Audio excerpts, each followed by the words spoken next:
Thank you. Thank you. Don't applaud now, applaud at the end. This way I know I really earned it. So the performance pressure is huge. Thank you very much, Father Fitzgerald, for inviting me. It's a pleasure to be here. It's been years since I've been back in Villanova. Also, thank you very much, Dr. and Mrs. Lamb, for inviting me to be part of this Lamb lecture series. Wonderful. It's an honor and a pleasure. And thanks to all of you for coming out on this really wet, rainy day to see this. Hopefully, what I'll do for you over the next, maybe 45 minutes or so, is two things. And I want to really try to do this. Number one, I want to orient you and perhaps take you down the rabbit hole into these very unique areas of brain science and brain technology, an expansive field that's moving with tremendous momentum. And in the spirit of the historian and philosopher of science, Bruno Latour, what I'd like to do is I'd like to also leave you with some questions poised precipitously on the end of your lips. Not only questions you can ask me, but often questions that I, in fact, ask of the field. And that field is this field, neuroethics. A bit nascent, somewhat new, certainly, but developing a very strong historicity and canon as a consequence of being forced to deal with this huge bow wave of the brain sciences, not only in medicine and healthcare, but increasingly in public life and global relations, and also in national security, intelligence, and defense. Before I start, let me ask you three quick questions. Number one, everyone can hear me fine without the mic? No problem? Good, it helps to be a former Marine. Number two, I want to apologize. I do brain science for a living, and I hope not to fall into jargon. I usually won't, and if I do, I make sure that what I try to do is then teach you something. Here's a term, let me define it again, and you come away at least understanding some of the nomenclature, lexicon, and semantics of this very exciting field. And number three, it's never really good to apologize when you begin a talk. I have to. This is not a speech impediment. This is a New York accent. I've been out of New York City since 1986, but I spent half the time in Bavaria, and this is what you get as a result. So I apologize, but at least it makes for entertaining. You think, oh, look, the guy's got a speech impediment. No, it's not. So if you take a look at what we're really talking about here and what I hope to address over the next few minutes, it's exactly this: the human being in transition. This harkens a bit of the term that you may hear bantered around in some of the literature and the media these days, called the transhuman, a term initiated by Zoltan Istvan, by Nick Bostrom. I know these gentlemen well, and I respect their work, but I think there's something erroneous about the sci-fi iterations. Humans are, in fact, a species in evolution, and increasingly, we've moved away from passive evolution that is responsive to our ecologies and our environments into a very dynamical, real word, not a George Bushism, dynamical of our own design, of our own intent, of our own directionality. And if you'll notice, the punctate point on that question mark is situated right here. Oh, look, these are the great handle here, and so I'm not going to deny that genetically and in our variety of factors that have contributed to us being able to occupy a variety of different niches, control those niches, and in this way become a true cybernetic organism, feeding forward into our environment, manipulating the environment, but also feeding backwards onto ourselves. So we become ever more competent and capable in any or all of the environments we choose to live in. The point of this exclamation point and this question mark is exactly that. It is our brain that has allowed us to do this. And increasingly, the use of the neurosciences in focusing upon our brain allows us to engage ever broader, wider, deeper, more expansive, and beyond the fictional back into the factual areas of human reality and capability. Here it is, human brain. Don't look at the slide. What I ask you to do is something quite different. Hold your hands out in front of you like this. This is my brain. I take it out nightly, floss it. With my haircut, it's easy. Many of you think it's bigger than that. It's not. It fits in the palm of your hands. Look into the palm of your hands. Do so. For much of human history, this really was the point of mystery, inquiry. It was the ground piece, if you will, that prompted our inventions, our self-reflection. We can look back to Descartes. The very idea of the cogito, I think, therefore I am, the corollary of the statement is, what is it then that makes me think? What is it that makes me I am? Everything you are, Keep looking at your hands. Everything you are, every hope, every dream, every idea, every memory, every aspiration, everything you love, everything you hate, everything that falls in between that you think about or emote about fits in an organ that fits in the palm of your hands. If you really want to get the woo-woos, this is your brain thinking about itself. Woo-woo. Now you can look up. We've gone from treating this organ as a mystery to ever more as a puzzle to not only determine what the pieces are, but how they fit. Still a work in progress. But the fact that it is a puzzle spread before us and the capability of our current potentiality of the tools and heuristics we have at our disposal lets it not only be a puzzle that we ponder, but a workbench that allows us to roll up our sleeves and go to work on not only it as a thing, but things that have this. Humans and other organisms that have an embodied brain that in fact exist in bodies that are embedded in their ecologies. And as such, this then becomes both a theater itself and a nexus to other theaters of human possibility. Brain science has in fact taken ardent strides, building upon the momentum of the 20th century and the Industrial Revolution to harness those tools, organization, machines, industry, increasing sophistication and complexity to be able to dig ever deeper into what heretofore mysteries of the way bodies work and certainly the way brains operate. The substrate of the brain, things that it does, the mind, suddenly unveiled before us, again, not as something that's absolutely mysterious or enigmatic, but realistically now as a puzzle to be solved. By advancing various theories we have about the way this thing works, coming to the limits of those theories with the tools we have and developing ever newer tools to probe, explore, gain insight to, gain access to, and effect. And these are the heuristics of neuroscience. Tools to theory, theory to tools. In an ongoing dance, very much like a tango. Where we're going for dinner, like a tango. Anybody tango in the room? Anybody a tango dancer in the room? Don't be shy. You're not going to admit it because you think I'm going to drag you up on stage and say, let's. I won't, I promise.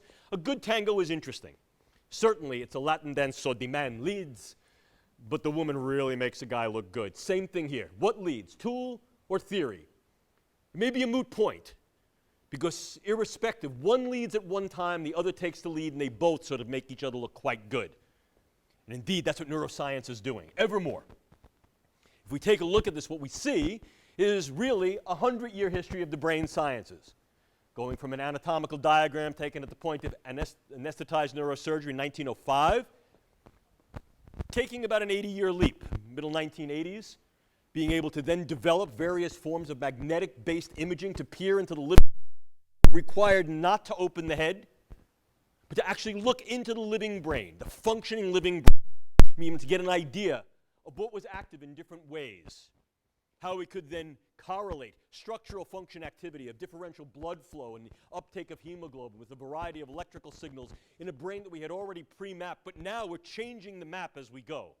Literally, think of the early cartographers who had an idea of a map based on crude measurements, and now as they're literally walking those sands of these heretofore unexplored reaches in finer and finer granularity, changing the way we make a map and changing what the map tells us. And so ultimately what we find is getting to the point of not only just mapping, but being able to change the very sands upon which we stand.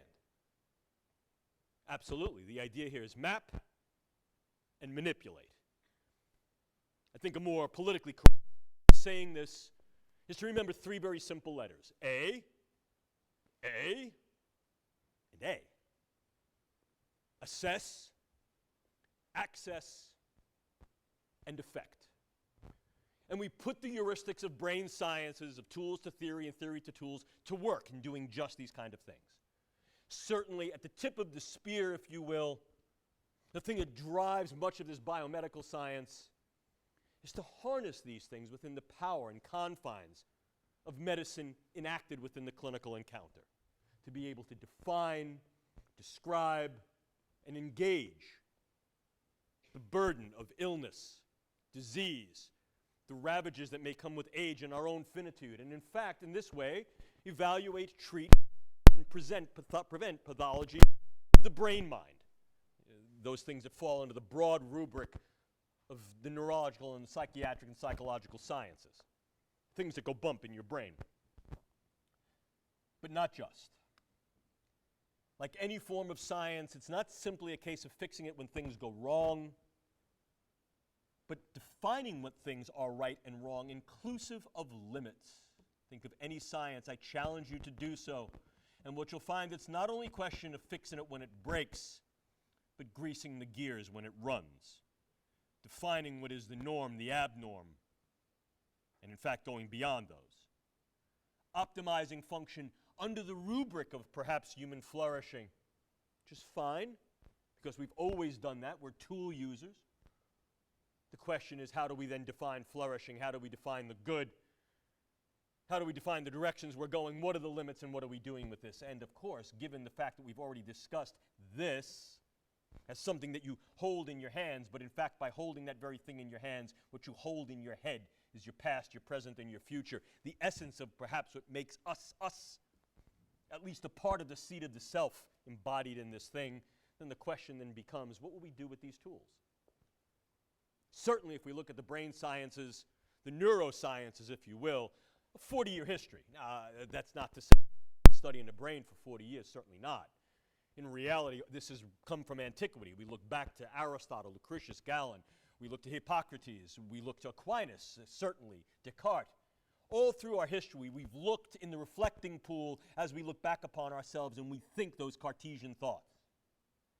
But as we get to the 20th century, and certainly to the latter part of the 20th century, these were concatenated under this field called the neurosciences. I've been a neuroscientist for 38 years this year, card carrying.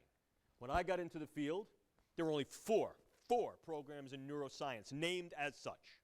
4 programs. Now, 279 programs at the university level, 170 programs at the collegiate level, over 100 programs at the high school level, and dozens of think tanks dedicated to neuroscience, neurotechnology, or its policy here in the United States alone. That's not worldwide. The field has exploded. And it has exploded as a consequence of and contributory towards subsequent capabilities to develop new tools, to expand the theories, and put those theories and tools to work. But it's also confronted defined limitations. Those limitations are just as much, if you will, opportunities as they are challenges. And if we take neuroscience out of the box, so to speak, we unpack it, we recognize that there may be also certain contextual constraints in terms of how we use the information and what it means.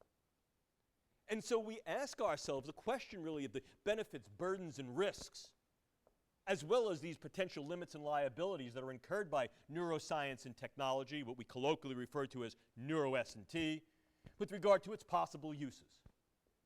It's not just a question of an esoteric science that's applied within the hallowed halls of academia or those laboratory basements of some medical school. Absolutely not. This is translational science that goes from bench to bedside and rapidly beyond, increasingly in a smaller and smaller and smaller transitional window of time. Right now, it is estimated, for example, that this window of opportunity that you see here graphed on the upper right-hand side of the slide is about 74 calendar months.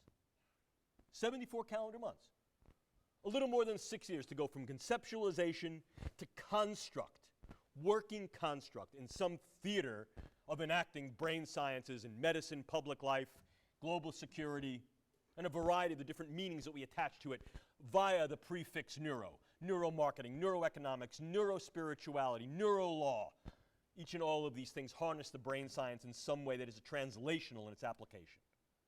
And we know this, in fact, to not only give rise to the fact that the brain sciences are capabilized there, but evermore that these are the issues that foster ethical, legal, and social questions, realities, problems, and in some cases, solution sets. This, ladies and gentlemen, is the field we call neuroethics, a somewhat new field that was first raised in conversation in the late 1970s, but really gained traction in 2002 when the term was used at a Dana Foundation conference by the late William Safire, the columnist from the New York Times. And since 2002, that term has caught on like throwing a hot match onto dry brush in California in the middle of summer. Boom! Suddenly, neuroethics, not only as a term, but as a concept, was in the forefront of everybody's mind, not only the brain scientists who were doing the work, and a variety of clinicians who are putting that work into practice, but more and more in the public milieu. The field, neuroethics, could be seen as encompassing two what had been referred to by Adina Roski's, the cognitive scientist and philosopher, traditions, really more foci, applications. The first, what we call the neuroscience of ethics. Not really, it really isn't that, that's a misnomer. Our group looks at this a little more specifically. It's the neurological basis of the way brains will in fact engage cognitive processes to deal with things like resource sharing, interaction with others, what we refer to as neuroecology, or others have referred to as neuromorality. It grew out of the older field of moral philosophy that then became moral psychology, and now of course we ground it to the brain sciences. How do brains engage moral thought, moral decisions, and moral actions? And ultimately, that may be important for us to define how individuals who have brains develop systems of ethics and put them to work. So in that way, we say perhaps something meta-ethical to that. But if we're going to do that, and we're going to use the tools of the brain sciences to do that, then before we can go down that road, we must at least confront, if not address, and realize neuroethics' second tradition, which is asking profound ethical questions of the neurosciences. This is the ethics of neuroscience. Are we using the tools and techniques of the brain sciences in technically right ways? And are we harnessing this like a horse and letting this gallop off into our social milieu and engagements in good ways?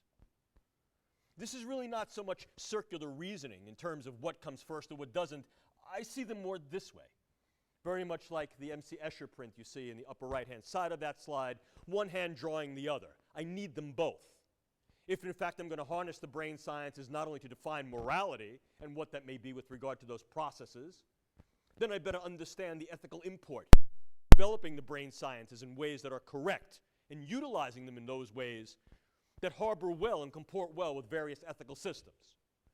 It's not only a lens looking into the brain, it's also a mirror looking back at ourselves. It's not only a lens looking at the brain sciences, it's a mirror of the brain sciences looking back upon itself.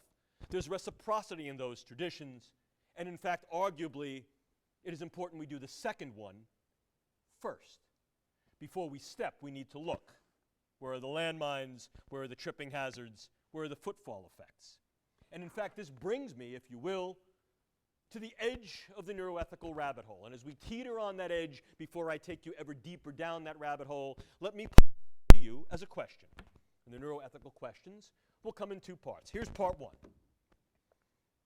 There's a lot of stuff we can do with the brain sciences, a lot of capability there. So I pose the question, what do we do with the information and capabilities that we have? And perhaps more importantly, do we recognize, and if we do, what do we do about the information and capabilities we lack? Given that as our prompt, please let me be your Virgil, you be my Dante, let's go.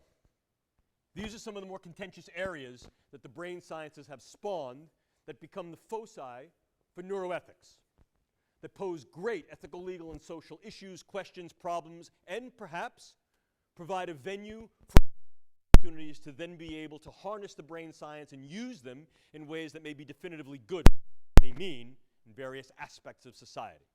Perhaps one of the most contentious is this. We're talking now about the assessment aspects of neuroscience. This is neuroimaging in all of its variant forms, presented to you in this slide to really illustrate to you some sophistication of how the field is developed. From the upper right-hand side of the slide, you see positron emission tomography, an X-ray-based technique that looks at brain metabolism, kind of a crude image, but still shows you where certain things are going on based upon radioactive utilization of various types of molecules that are injected into the brain. To the magnetic technology you see in the middle of this is structural magnetic resonance. Produces these beautiful anatomical images.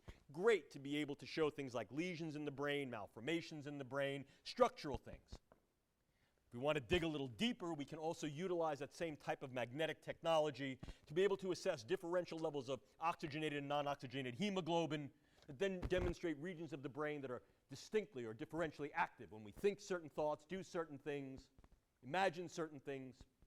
This is called Fmri.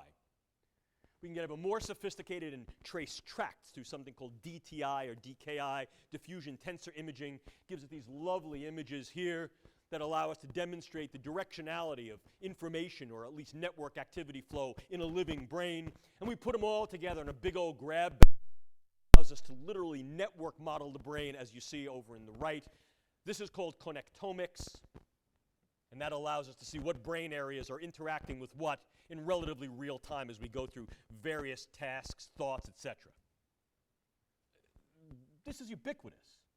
There's a neuroubiquity, if you will, that goes along. I'll give you a homework assignment to prove this to you. After you leave here, sometime over days, go to a magazine store, I don't care, any newsstand. And I want you to should not be scientific magazines. They can be, I don't know, a Whiskey Advocate, my favorite magazine. It could be a Wine Spectator, Self, Car and Driver. Guarantee you, like there's a Tyrolean nose on his face, guarantee you, you're going to see images just like that with a caption underneath that says, "This is your brain in love. This is your brain after a breakup. This is your brain drinking really good 18-year-old single malt scotch, blah, blah, blah, blah." We love these images. We love them. The philosopher Ludwig Wittgenstein referred to these as picture thinking. We see the picture and it defines our thought. We wrap into that picture our own meaning that we invest with it. Those of us who do this for a living, and I do neuroimaging for a living, know there's just as much art that goes along with this as skill. We understand the limitations of this. But this doesn't exist within the simple silo of the ivory tower any longer. These images are ubiquitous all over the internet, all over the media, and they are meaningful. Why? Because what do we use these for? Well, in part, we can actually scan a brain to help to determine what brain areas are functional, engaged, vital, functional, active during consciousness. Is the individual who may be comatose, vegetative, still evidencing the processes that there's somebody in there? There's a consciousness there. And of course, you may be aware of some of the recent news that have demonstrated the use of these techniques in just these ways. Walking somebody through their house, for example, by a narrative, and suddenly you see brain areas, quote, lighting up, as we say, not in these colors, this is all artwork, but literally becoming active in response to that. And this was an individual they thought was completely comatose or beyond vegetative. And then we continue to probe that, utilizing images like this to define when an individual may not be conscious, where there not be brain activity, where they might be dead. Or on the other end of the lifespan, when is there sufficient brain activity to constitute not only life, as in a conceptus, but perhaps a self? The processes necessary that are reflective and indicative of patterns of brain activity, even in a developing brain, that might be indicative of cognition, emotion, consciousness, awareness, self-awareness. Could we also use these to read thoughts? No, actually not. But we're at an interesting point where more and more what we're able to do is recreate the actual stimulus that evoked these images. This is fascinating stuff, folks. Where we actually see that what we're able to do is, by amassing enough of these images and correlating them to what the provocative stimulus was, we can recreate with pretty good fidelity what the was looking at when their brain evoked this kind of a signal, or what they were listening to, or what they were feeling in terms of touch. Is that really reading a thought? No, not exactly. But it's certainly on the road to taking brain scans, and from brain scans being able to recreate what that brain was looking at, what that person was looking at, maybe what that person was doing. Obviously, this cracks open the door and says, can we use these in a court of law? And we've tried repeatedly. There is a firm that used to be called No Lie, MRI, has argued very strongly that if we look at these things in the right way, could we, in fact, determine if an individual is engaging in deceptive processes? It's not exactly lie detection. The answer appears to be yes, if it's interpreted in the right way. But interpretation is everything, and there's been some pushback into the law. And the ultimate point we are right now is not so much whether we can fit the roundel of neuroscience into the square peg of the law, but what we need to do in the neurosciences to accommodate the needs of the law. Inclusive, for example, of perhaps whether we can use these things in a predictive way. There's some horrific events that have just occurred in Paris. And I ask for your moment of reflection upon that in a variety of ways. But quite frankly, when those kind of events happen, and this is literal, my phone rings off the hook. People from the media, people from the public, in some cases even people from the government and public safety say, can't you neuroscientists do something? Perhaps we can, but are we willing to go there? We'll talk about that in a moment. The predictive aspect of neuroscience need not be limited to fancy images, sophisticated as they may be, and ever more complex and capable as they're becoming. We've grown upon the momentum of the Genome Project to harness some of our understanding of genetic here in the halls of Mendel, to be able to understand that there are, in fact, certain genes that are contributory to the structure and function of the brain. And if we can identify those genes, can we also understand what helps to make our brains, and therefore perhaps what helps to make us ourselves? What genes are responsible for making us think a certain way, with certain capabilities, act a certain way, emote a certain way? Are these genes that are involved in various neuropsychiatric conditions and states? And the answer appears to be yes. Not a simple equation, because genes either have what we call convergent factors, where one gene sort of works upon a whole host of different things, or vice versa, and divergent factors as well. But indeed, we're getting more and more specific with regard to targeting the interaction between genes and the structure and function of the brain. This has become very, very popular with some of the over-the-counter approaches to understanding your genetics, 23andMe, DNA, self type of things. So the question here is, can we use these in a predictive way? Can we use these in a descriptive way? Ideally, what we'd like to do is to be able to target the ravages, burdens of disease, illness, neurodegenerative conditions that bear heavily upon the human predicament. But perhaps could we push the envelope a little bit too? Might we to identify those genes, for example, that are responsible for our certain patterns of our cognition, certain patterns of our emotionality and behavior that we contribute to that thing that we call our personality or ourselves, and not only assess them, but access them and affect them. Not only predict what an individual might be, might become, or is, but then through that also alter that individual. And if not doing it directly genetically, then perhaps doing it through a variety of other techniques once we understand the putative relationship that exists between genes and structural functions. Can I, for example, assess your pattern of brain activity through imaging, and through that pattern say, oh, look, this person here, this young lady right here in the third row, yes, raise your hand.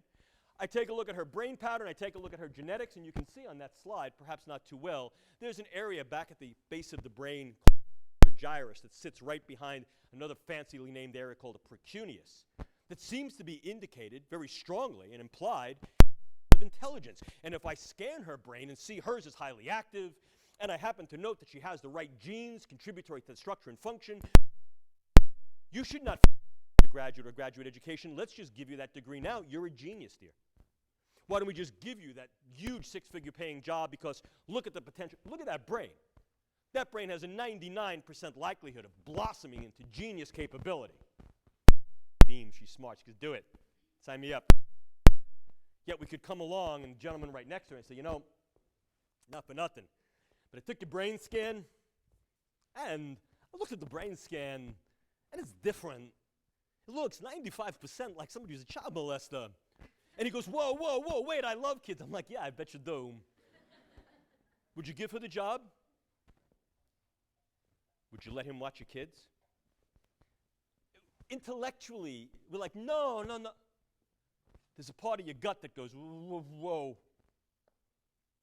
There's great power in them, their neurons. There's huge power in that, their neuroscience. Part of the power is not just in its assessment, but it's in effect. Probably one of the easiest ways to engage that is through the use of drugs. The more we know about the brain, the more we can sharp shot rather than buckshot. The more we can develop ever more selective compounds to be able to engage key targets with higher specificity, and perhaps develop drugs that are capable of dancing through that little barrier that exists between the bloodstream and the brain. Or drugs that auto-assemble on site, though I get them in there a molecule at a time and build them. It's called Nano Pharmacology. Can we do that? Yes, of course we can do that. One of my own areas of research specialization is in chronic pain, and one of the big impetus here is to build off the decade of pain control and research to harness this new agenda of brain sciences to be able to identify brain that makes us hurt, and to trigger that in such a way so as to modify those brain responses to take the hurt away. A noble enough cause. But what do we do when we hurt no more? What does that then do to a maxim of non-harm? Can I do anything to you if I can hurt you, as long as I can take the pain away? Moreover, if we also understand where in the brain various networks and chemistries are involved in a variety of different thought processes that are involved in certain performance tasks, could I indeed utilize a whole host of drugs to make us think in better ways, emote in different ways, perhaps optimize our performance, enable the performance of individuals in key occupations such as physicians, lawyers, clergy, peace officers, firefighters, combat warfighters? Who knows? And why stop there? What's good for some may be good for all.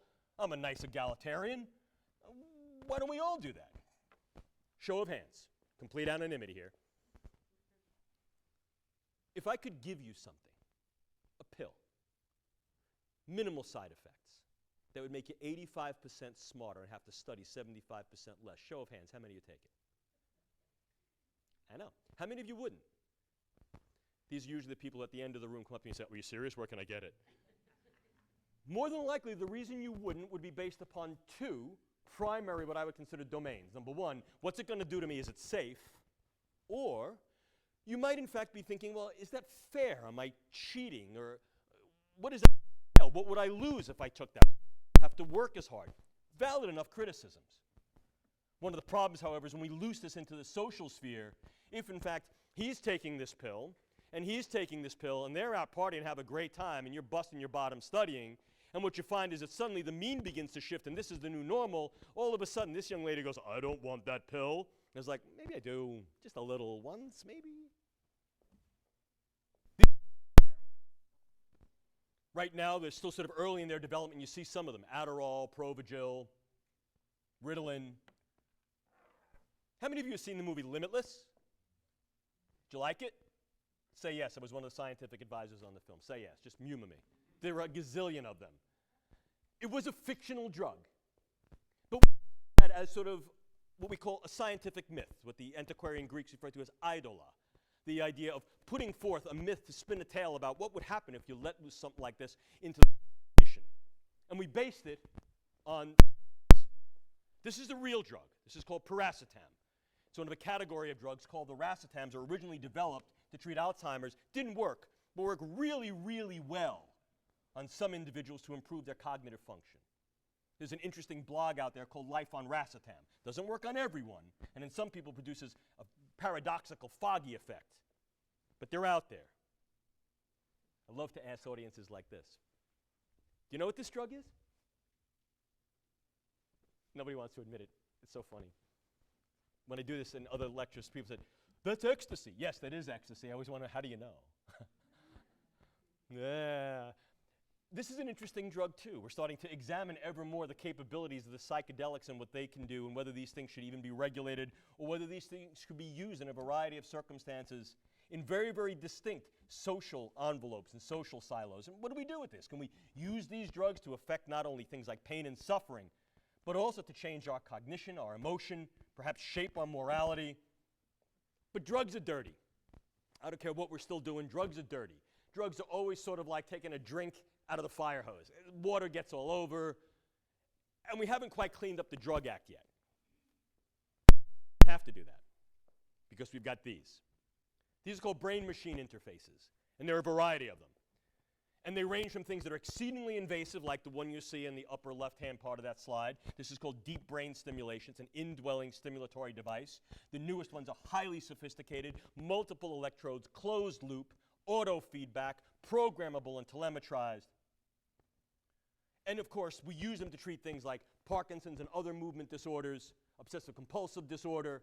We were talking on the way over in the car, increasingly to treat or address certain addictive problems, Tourette's disease, psychiatric conditions. Very, very effective.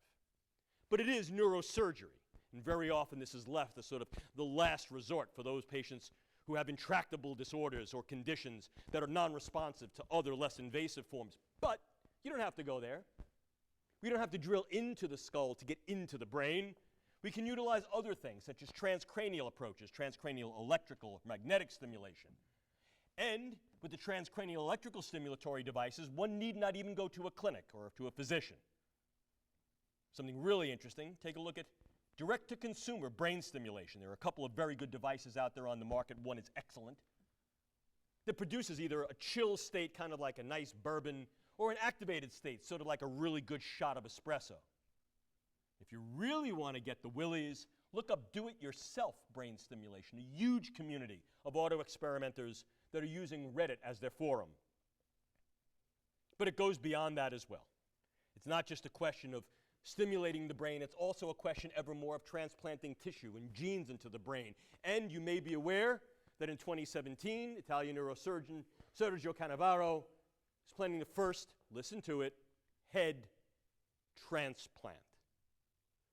Taking someone's head and putting it onto a donor body so as to be able to give that brain a body to utilize as a resource and platform to experience a relatively full life.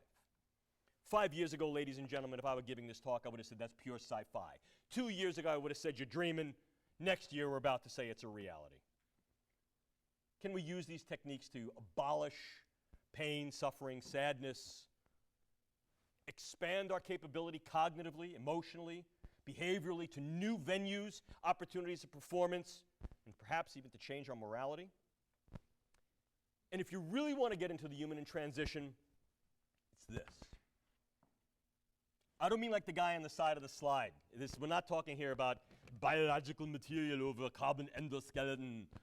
We're talking the real thing, not just like a new governor of California who doesn't cheat on his wife. Real cyborgs. Cybernetic organisms that represent the inextricable fusion of humans and technology via integrated neural circuits by which neurons are literally grown onto computer chips for bidirectional informational transfer that are implantable and explantable. And more than that, developing reverse-engineered systems that harness neuromimetic properties, neural network properties, to be able to create in large-scale machine systems, not just a computer, but on something like the internet, the possibility for both soft and hard artificial intelligence. We've came precariously close twice. Once in Japan, a process known as the Kumio process at Kyoto University, and once here in the United States through a process called physical intelligence that was a request for proposals elicited by the Intelligence Advanced Research Projects activity, IARPA. Both were shut down because there simply was not the ethical hardware in place to be able to deal with the potentiality of this question. Not only what might we become when we fuse ever more capably and inextricably with machine parts that are not only part of us in the here and now, but may also impart some effect upon future generations and what those may be, by modifying aspects of our genetic code through the insertion of synthetic material that modifies our brains, minds, and who we are, but also the fact that we may develop something that actually has sentience, consciousness, panience. And what will we do with that? And let's not kid ourselves. The person with the most tools characteristically wins. I'd love to be able to say, look, all of this will be used in wonderful ways to advance human flourishing and the human condition. It'll all be used for the good. But what is the good? The good is what I define it to be. And if you my good, I'm going to defend that. My way of life, my way of thought, those things I hold dear. And since antiquity, ladies and gentlemen, the individual, the group, the duchy, the government, the politics, the geopolitical structure that was able to harness the latest and greatest science and technology wins. This is no different.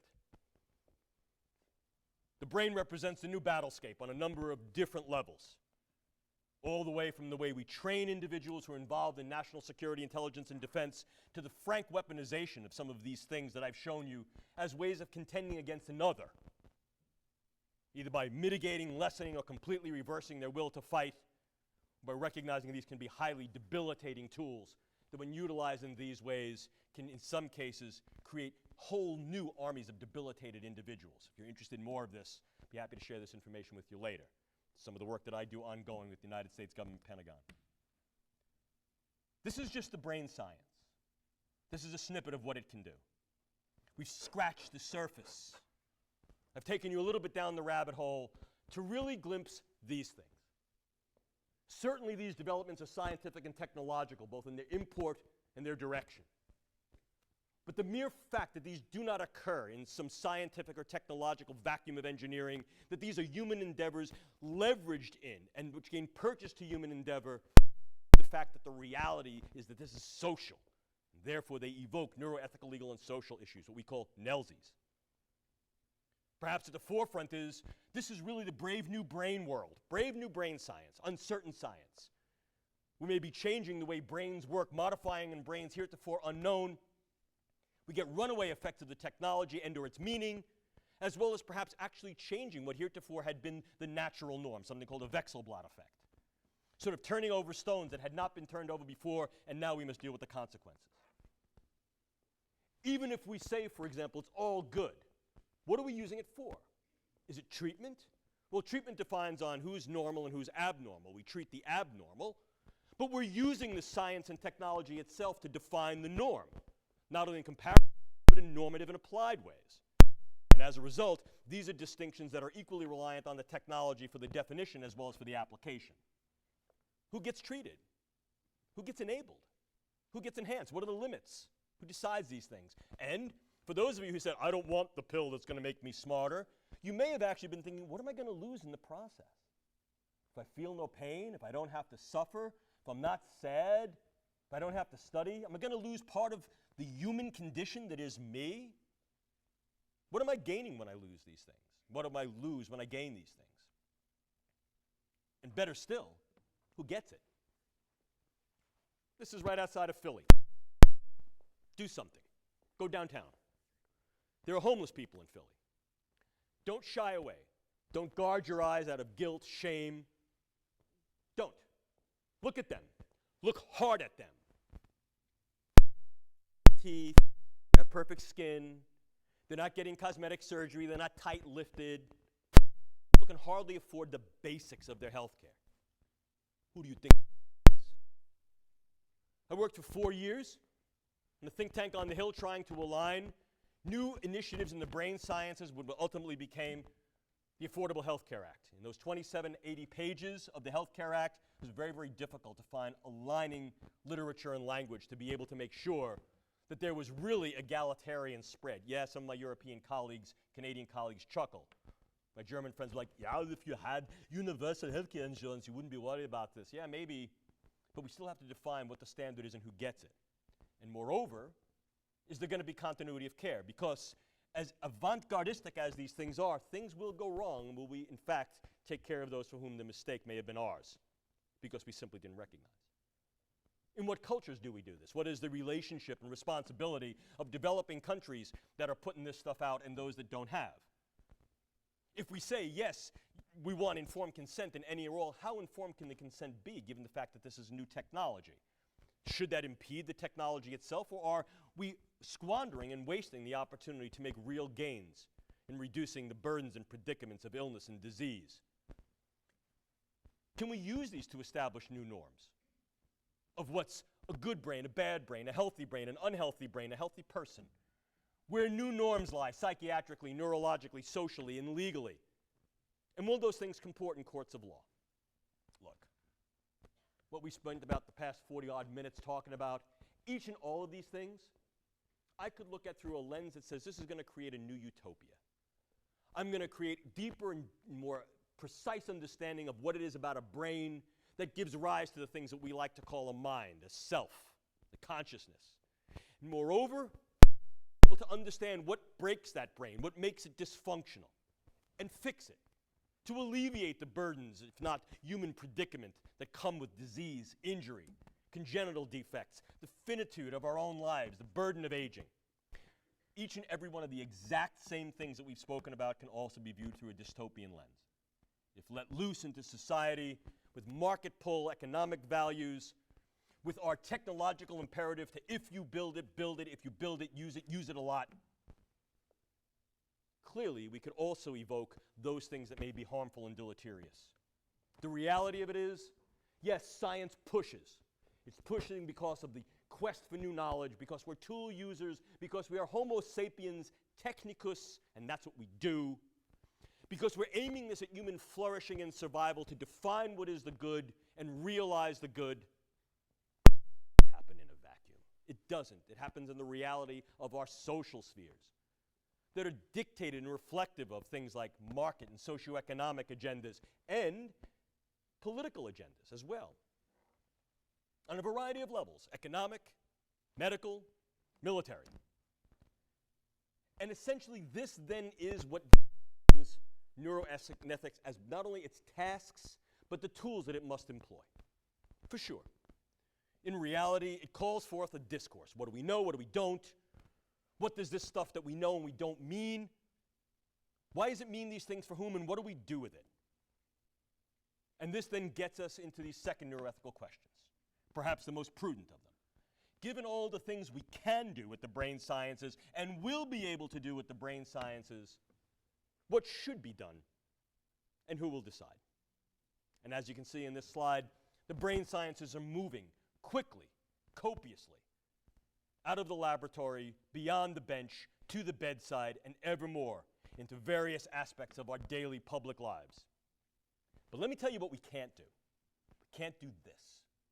We can't afford to put our heads in the sand, our hands in our pockets, or put our heads up any other orifice. And the reason we can't afford to do this is because of agendas such as this. In 2013, President Barack Obama announced the Brain Research to Advancing Innovative Neurotechnologies initiative.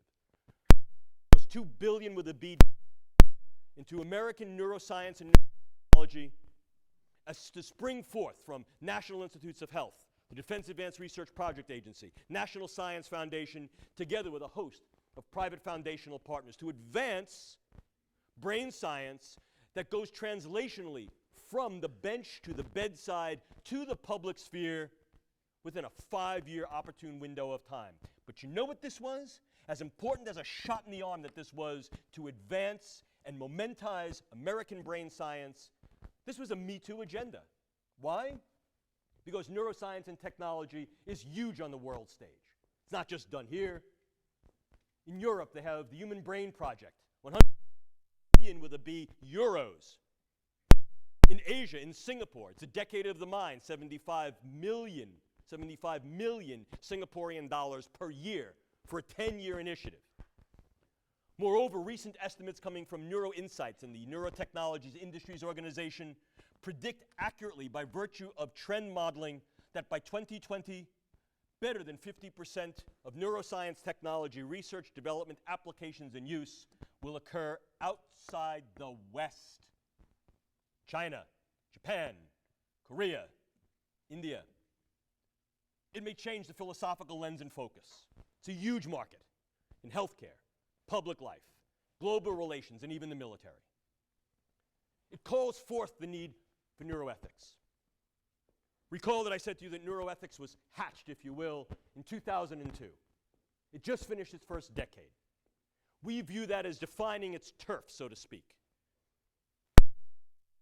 Much like a neonate comes of age, learns how to walk, about its world, learns about its tasks, and engages those tasks. Its second decade requires it to really face the future, which means it needs to go global, to recognize the capabilities and limitations of brain science and technology, and also to recognize the capabilities and limitations of letting that technology and science loose on an ever more pluralistic 21st century world stage. It might need a new approach to ethics, a new neuroethics. Philosopher Neil Levy has said that neuroethics is in fact a new way of doing ethics, perhaps. It is certainly a form of bioethics, indeed, in its interdisciplinarity and diversity, but really it calls forth more because it's looking at the brain. And there are questions about the brain we've not yet answered. And that brings uncertainties that we need to confront and deal with in real time. Any such approach to neuroethics needs to be internationally relevant. It needs to have a broad palette of ethical discourses available to it to be cosmopolitan, much in the way, for example, that Stan van Hooft or Kwame Appiah have defined cosmopolitanism, not as just frank relativism, but realistically as a broad palette of ethical awareness to be sensitive to the different cultures in which this may be enacted, and then at the same time, be sensitive to those communitarian approaches. Our group has attempted to look at this, and I provide you these references here. We'll be happy to give you those references in more detail if you get in touch. But let me tell you what we can't do. We can't untangle increasingly the Gordian knot of the brain-mind through the tools and theories of neuroscience, only to then open a can of worms into what these things will mean and what we do with it in our daily engagements in the social sphere. And this, in fact, defines for us neuroethics as a preparedness paradigm. Precautionary principle, not going to work. No longer. Not with a 5-year window of realization from concept to construct. Not with it being enacted on the global stage, where any type of real longitudinal pause or hesitancy creates an opportunistic space. We need to be prepared. Neuroscience defines what the issues, realities, and questions are. It informs neuroethics. Neuroethics has to build upon those things and then inform and guide neuroscience. And it also has to inform and guide policy, regulations, and laws. Realistically, what we understand is that neuroscience and neurotechnology are ever more inextricable bedfellows that grow out of the same mold and confront the same substrate in its applications. Generation of tomorrow, like Atlas, will balance the world, but not necessarily upon shoulders. It'll balance the world based upon our head and what we know about it and how we can assess it and how we can affect it. There's great knowledge there. Not only informational knowledge, but knowledge to be addressed, engaged, assessed, and utilized. With great knowledge comes tremendous power. Power to change aspects of the human predicament, improve the human condition, enhance human life in a variety of ways. But look, as Nietzsche, Goethe, and Spider-Man have all said, that's Spider-Man like Spider-Man web swinging. With great power comes great responsibility, and that, in fact, represents the ongoing work of neuroethics. What it does, it looks deeply into the science and technology, and just as deeply into all of the real human dimensions in which neuroscience can and will be used. And it demands that bit of moral, if not scientific pause, not to impede the science, but to be prepared for the realities that science will evoke and the social realities that science will reflect and be affected by. You know, my dad was an engineer. And one of the things that he used to do and I used to do when I was a kid, we used to like to build things. I still do. I like to tinker. I work on motorcycles and airplanes and cars. I love to do that in my spare time. When I was a kid, what my father used to do is once a month he'd introduce me to a new tool. Great. I'd get that tool. I'd be so excited. I couldn't wait to go use it. I'd go running off. I was doing, all I knew is I know how to use some tools, and I'm going to use this one too. My father put his hand on my shoulder, sit me down in his lap, and he said, Jim, measure twice, cut once, measure twice before you act. My father would have made a wonderful neuroscientist and an even better neuroethicist. It's a mantra that I think is usable not only for the brain sciences, but certainly as the guiding principle by which neuroethics should be executed. Measure twice, cut once. For all too often, ladies and gentlemen, there's no turning back. The field of neuroethics certainly keeps its finger on the pulse of the good, sometimes bad, and the perhaps ugly of brain sciences, hopefully before that cat gets out of the bag. I hope I haven't bored you. If you're interested in learning more about neuroethics, certainly I provide you with these. Our group is compiling a 4-part open bibliography of neuroethics. We've completed the first 2. The third one gets done in December. Part 4 comes out in March. This is available to you online, open access, if you want more information. This is in the journal Philosophy, Ethics, Humanities, and Medicine, available to you at www.peh-med.com. If you want to read even more, this is the part of the lecture that's the unabashed self-promotional plug. You have these. I hawk them to you not because they're mine. I'm going to go out and buy the new Maserati with it. I hawk them to you because I'm proud of them. And I'm proud of them because what I was able to do working with my colleagues and co-workers is to bring together some of the greatest minds in the field of brain science, philosophy, ethics, politics, policy, to be able to cast a very contemporary lens and offer their voices on the rapid, momentous movement that is occurring in this field and its implications in the social sphere, in the philosophical sphere, the theological sphere, and all of the realities that represent human society. The first book deals with scientific and philosophical perspectives that create and reflect neuroethics and its realities. The second deals specifically with neurotechnology, and the third takes you down the rabbit hole and dark side into the use of neuroscience in national security, intelligence, and defense. I hope I haven't bored you. If you want to get in touch with me, please feel free. Thank you.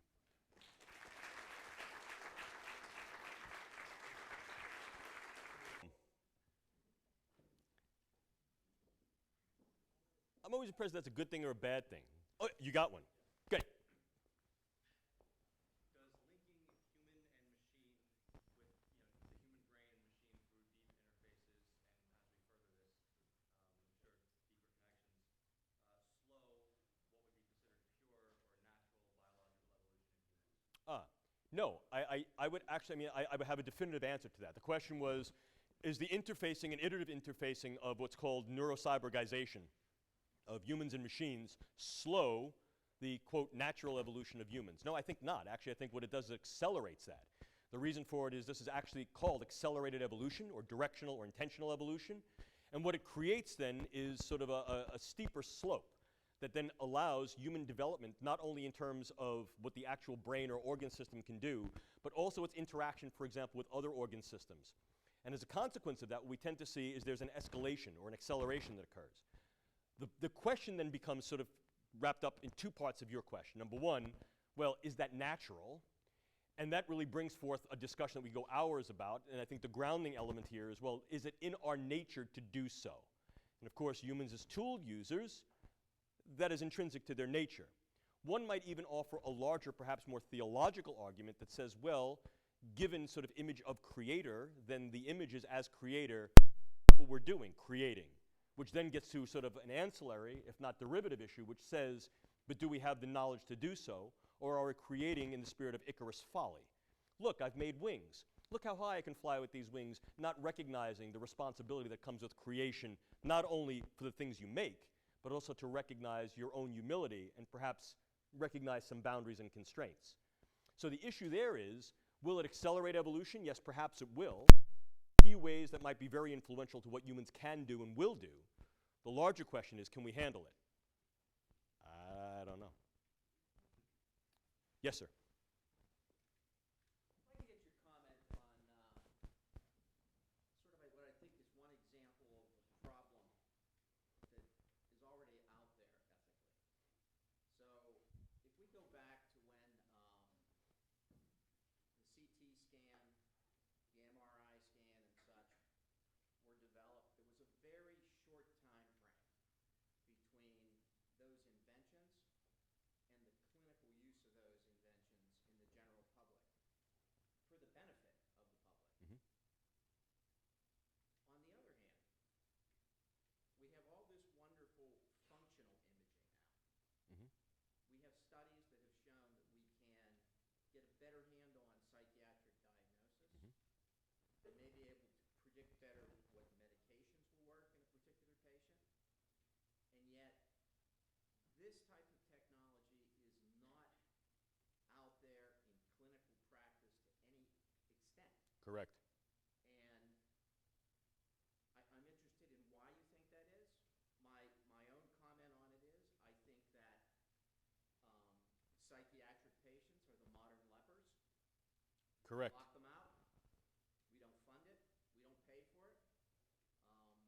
I think that's part of it, but I really would appreciate your ideas on this. I not only appreciate, I very much support your view. I think a bit of prudence, but just a bit, is necessary. I view it as a cat being let out of the bag. We see the benefit of the cat. It's cute, it's fuzzy, it purrs. We know we pet the cat, our blood pressure goes down.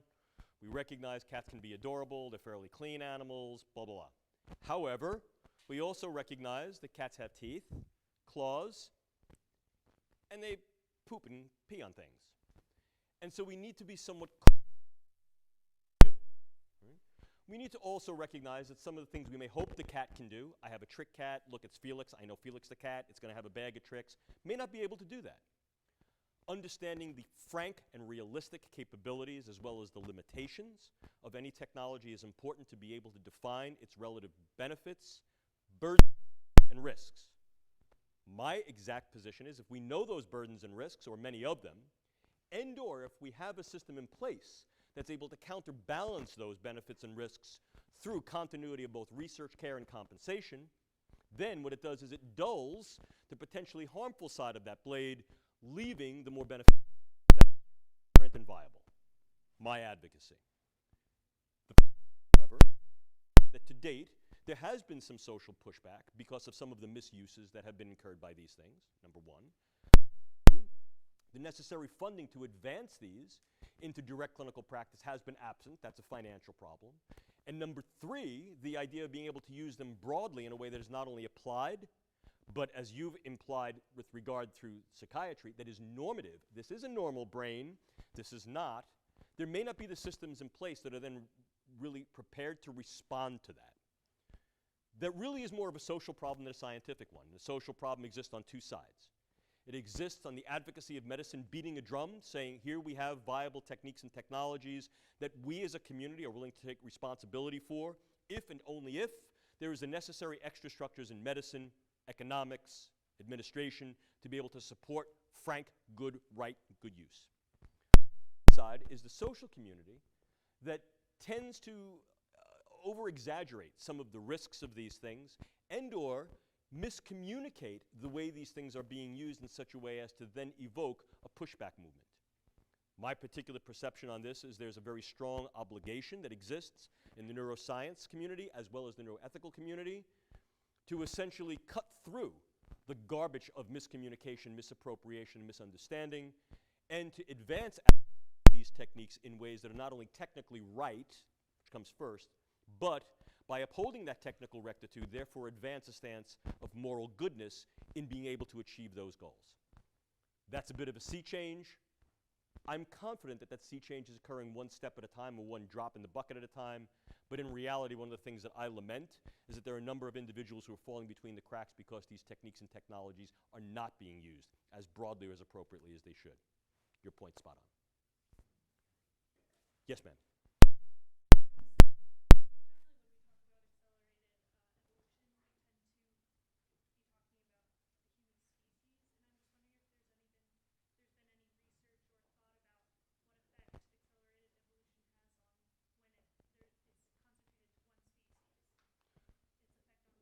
Yes. So one of the things that comes up in the neuroethics literature is something called anti-speciesism.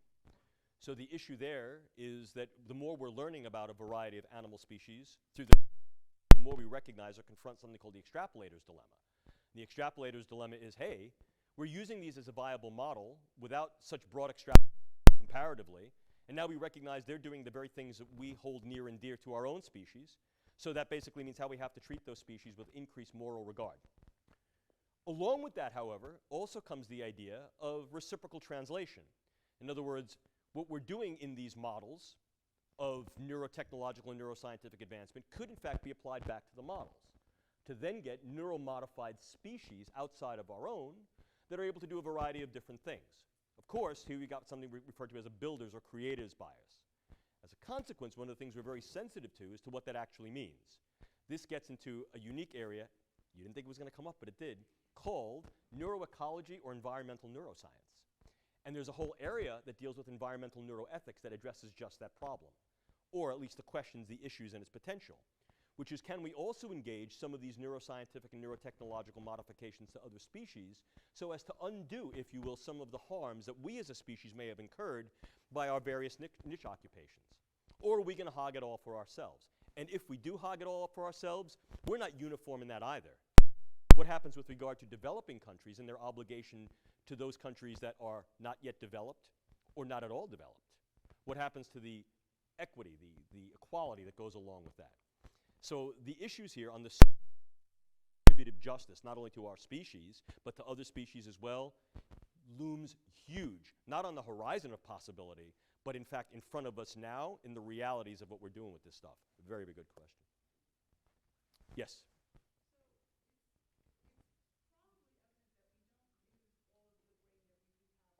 Say again? It's probably true that we don't use our own brain to its full capacity. No, that's not true. That's one of these urban myths that I get over and over again, even from medical students. Let me just explain it to you quickly, but then I think it'll ground your question. The easiest way to think about this is think about a piano, 88 keys. Think about a concert piano player, 10 fingers. At any given point in time, there's only going to be 10 keys depressed. It's the speed, it's the fluidity, it's the relative synergy of how those keys are moving across, how those fingers are moving across that keyboard to engage different networks that are chords and notes, et cetera, that create the complexity, sophistication, and beauty of whatever comes out of that piano. Am I depressing at once? No. Do I have the potential to utilize virtually all 88 keys? Yes. Who's more of a neophyte pianist tend to use only 1 to 2 octaves? Yes. Could I also, by in fact increasing the speed of that piano player and or their adroitness in utilizing all of those keys, teaching them more complicated chord arrangements, ever more sophisticated arrangements of music, improve what comes out? Yes. That's really more of the reality of it rather than the Lucy, I only use 10% of my brain. If I used all of it, I could levitate a car. So I just want to make sure that we kind of ground it in that. Okay? So things like, this might be levitating to you, but people who do meditation, yoga, Oh, yeah. long-term, people who do contemplation, people who can get to altered states of consciousness because of Mhm. certain disciplines or certain repetitive things that they do on their own. Do you think that, people can actually calm their own anxiety. Yes. They can do biofeedback. Yes. So in our interventionist society, where the first thing we think about is to create and use a tool, instead of see what the capacity is of our own brain with our own behavior, do you have any fears that going down this road ever take advantage of the things we can do for ourselves? No, just the opposite. I think one of the things that the neurosciences has allowed us to do is to compensate for something called the mechanistic paradox. And let me explain. We, particularly in the West, don't believe that something works until we understand how. Right? But very often, we're keen to employ it even if we make the myth up. Right? In other words, we're the only species that makes up stories and believes it. Brain sciences is that it has validated much of what folk empiricism has taught us about what we're able to do for some of these older practices. If you're interested, you got my email. I'll send you a paper we just had published about 3 months ago, which is harnessing neurotechnology for alternative therapies, using new tricks for old tools. And so the issue there is very interesting. Part of it is the more we understand the way a brain works and is able to assess various brain functions in doing this, the more we're able to understand the reality of the actual mechanism substrates that's going on. In other words, it's not hocus pocus. And even a definition of what we used to call placebo now takes on a much more centered definition, which is now called a patient-centered response. The other question, the corollary to that, is can we also utilize some of these approaches to synergize or optimize those practices, such as mindfulness and meditation, to the use of something like transcranial electrical stimulation? And the answer to that question is, yeah, you betcha. In fact, our research group actually is engaged in a study utilizing transcranial electrical stimulation to evoke spiritual phenomena and experiences.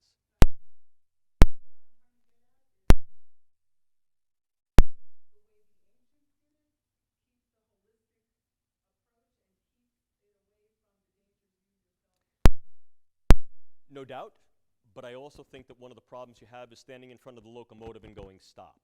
And so I think the easier way around it is to jump on the train and just make sure that the ride is better.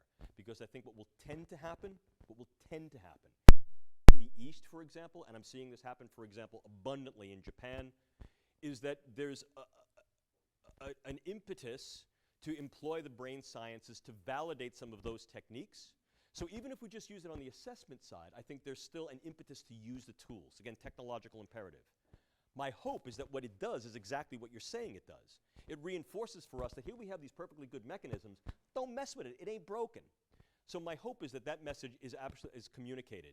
My feeling is, however, it is being counterbalanced by an equally strong interventional stance that says, yeah, you may be able to meditate yourself to this level. If you can go just a little more, we love to do that. There's nothing wrong with boiling water on the stove for a cup of coffee, but we love that microwave. So I think what you see here is also important to recognize is that by understanding the mechanisms, we may be able to harness the brain for every man, and I think that's a useful enterprise.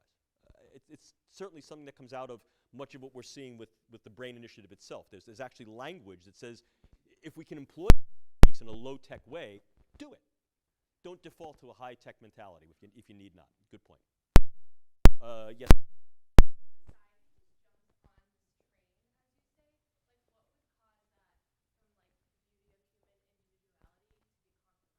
Nothing.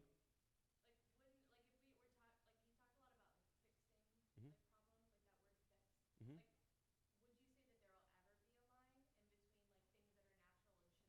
No, No, I don't. I mean, I think that's one of the fears. That's that at least needs to be appreciated, if not recognized and dealt with, is the idea of setting new standards for what represents the norm. We've always done that. I mean, I think this is part of the human condition. We've done that historically. Now we're able to do that with increased power. Again, this defaults back to what I consider to be Icarus folly. Much of it also comes from being able to look responsibly in the mirror and go, I'm too proud. Let's temper some of this hubris with humility. It may very well be we shouldn't do these things in this way. Or if we do, make sure there's an ethical system in place that's able to counterbalance one trend and impetus with another. In other words, if one of these things is self-creativity, a potential virtue or principle, and we allow sort of freely, in a rather libertarian sense, in an open society, to pursue self-creativity, they should be able to do that as long as it doesn't in any way impugn citizenship or someone else's self-creativity. The other question, however, then becomes, yes, but also what does that mean with regard to those who have and those who don't? And is there a possibility to open an even wider schism between the potential haves and have-nots? I think one of the interesting things very often that can be illustrative of this is the use of fiction. And to illustrate your point, I refer you to a really interesting book that's soon to be made into a film. It's by a fellow named Dan Williams, and it's called AMPED, A-M-P-E-D. And the idea is quite simple. Here we have individuals who have some defect or incapacity in their cognitive capability that through neuroscience and neurotechnology receive implants and as a result fit themselves into the high end of what would be the new mean. But as a consequence from that, not only are they achieving more, there's also social pushback against them, and there's some fear of loss of individuality, et cetera, et cetera. These are real. Again, the idea here is spinning some fiction based upon very real fears and possibilities that are extrapolated from the realistic projections and trajectories of neuroscience. You've raised an excellent point, and it's one that is germane to neuroethics. Yes, sir.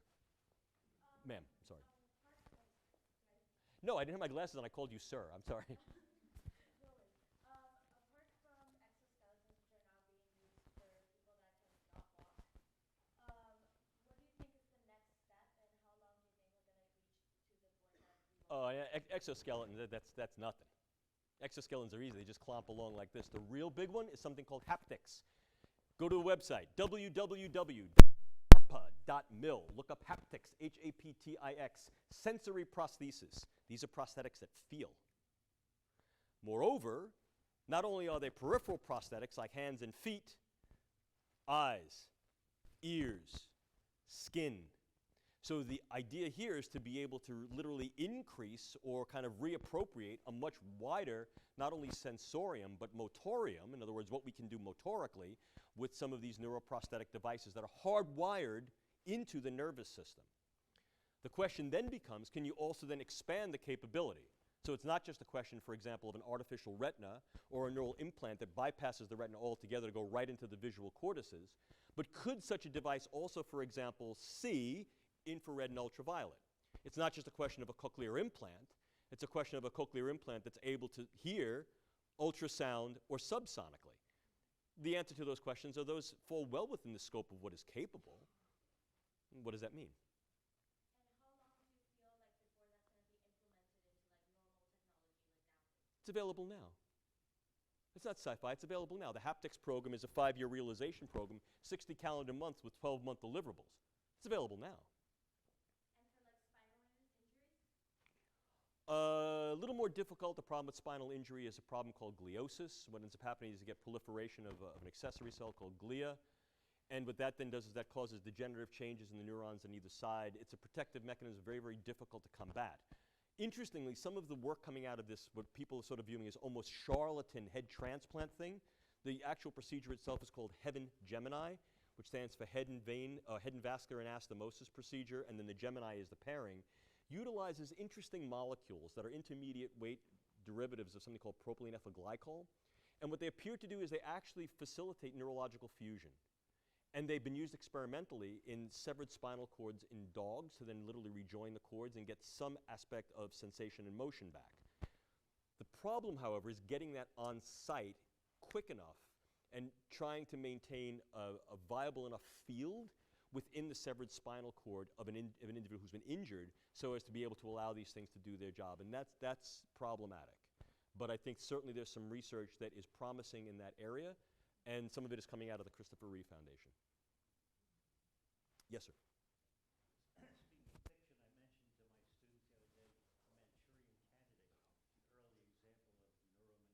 Yeah, but they got to see the one with Frank Sinatra, the old one. Yeah. Are we facing a future where we're going to have armies of men who have been manipulated one way against armies of men, people who've been manipulated another way, kind of a glum kind of Armageddon? Well, I think that he raises the question of military use of drugs, and I want to refer you to two wonderful books outside of my own. All right, I'm not hawking mine. I didn't do these. One is by the philosopher Jonathan Moreno, who's right here. He's at Penn. John Moreno did a wonderful historicity of the use of neurocognitive sciences in military operations called Mind Wars. Great book. He traced it all the way back to the 1940s, operations like MK Ultra that looked at the use of psychedelic drugs, mind manipulation, very, very Manchurian candidate. The other is a new book that's coming out by a fellow named Ladislaw Kaminsky. It's coming out next year, and it's called Shooting Up, and it's about the use of psychoneurotropic drugs in military operations worldwide, again, with these similar purposes. If in fact you're interested in the way these things can and are being used, this book, again, I'm not like tooting my stuff. A number of chapters here address that exactly in terms of how we can utilize cognitive sciences as well as some of these technologies to be able to modify cognitive processes in individuals, combat warriors on either side, and also how these things can be frankly weaponized. And I mean weaponized. And again, you have to be careful with the way you use the term, because weapon characteristically evokes a negative connotation. It needn't. The formal definition out of the Oxford Encyclopedic Dictionary is that a weapon is a way of contending against another. It need not be harmful. And in some cases, part of the issue here, and what we've argued for very strongly, is that these types of, quote, neuroweapons, in many ways, are less harmful than other forms of weapons, because what they literally can do is mitigate an individual's escalation from aggression to violence and or mitigate, if not completely prevent, their will to fight. Not in a necessarily harmful way. It goes back to sort of the old Buddhist idea that if I make my enemy my friend, I have an enemy no longer. The question is really how to do that. And of course, the other issue that pops itself up sort of like a jack-in-the-box is the brain an inviolable space? Is that sort of our last space of inner sanctum? A viable enough question. So is exploring what we would consider to be not only right technical use, but really what's called use contra bellum. In other words, avoid or to prevent the escalation of violence, escalation of war, etc. And what does that mean? Could you then make individuals more amenable, for example, to social discourse, political discourse, without necessarily resorting to blowing themselves up or hurting others? Could this be used on political agendizement? Could we understand more about neurocognitive science, for example, to develop more strategic narratives in dealing on the geopolitical forefront?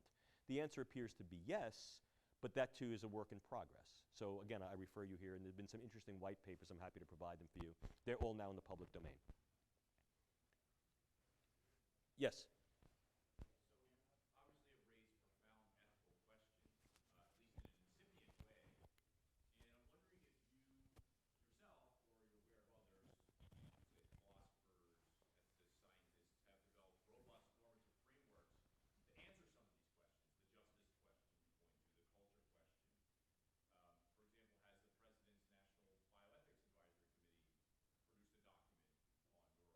Yes, they have. That document is a two-part document called Gray Matters. Gray Matters, the second volume was released in April of this year.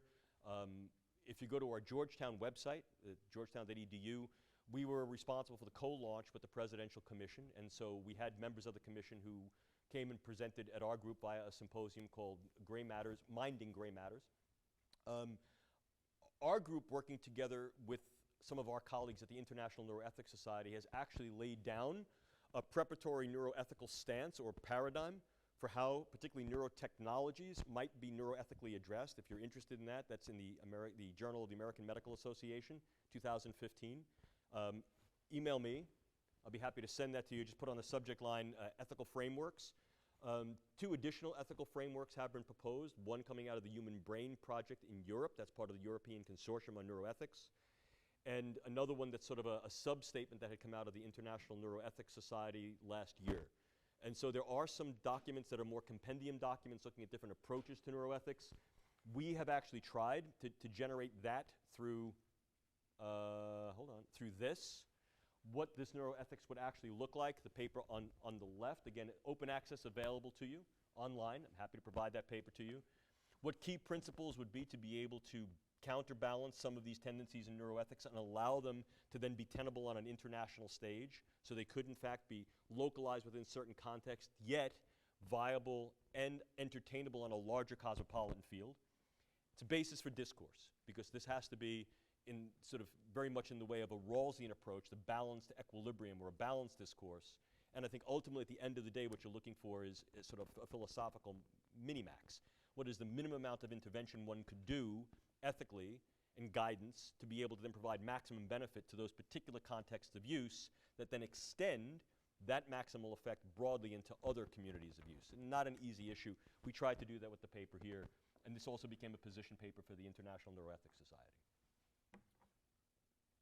Thank you so much for a Thank you. lively and informative and valuable session. Final hand for James. Thank you all. I appreciate it.